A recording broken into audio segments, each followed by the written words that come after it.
నేటి సమాజంలో ప్రస్తుత పరిస్థితులు చూస్తూ ఉన్నప్పుడు మనిషి కోరుకునేది లేదా ఇష్టపడేది ఏంటండి అని అంటే తనను పొగడాలి, మెచ్చుకోవాలి, తన గురించి గొప్పగా చెప్పాలి.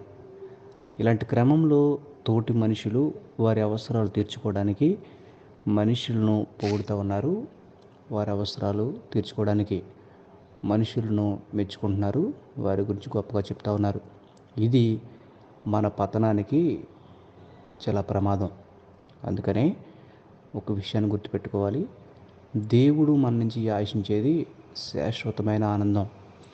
మనిషి కోరుకునేది తాత్కాలికమైన ఆనందం అన్నప్పుడు దేవుడు కొంతమంది ద్వారా మనకి శాశ్వత ఆనందాన్ని ఇవ్వడానికి ఇష్టపడుతున్న క్రమంలో ఆయన మన జీవితాన్ని మార్చుకోమని, మన పాపాన్ని విడిచిపెట్టమని, మన ప్రవర్తన మంచిగా మార్చుకోమని చెప్పే క్రమంలో అలాంటి వారిని మనిషి ఇష్టపడట్లేదు. కానీ తాత్కాలిక ఆనందాన్ని పొందుకోవడానికి మనిషి తనను మెచ్చుకునేవారిని, తనను ప్రేమించేవారిని చూస్తూ ఉన్నారు.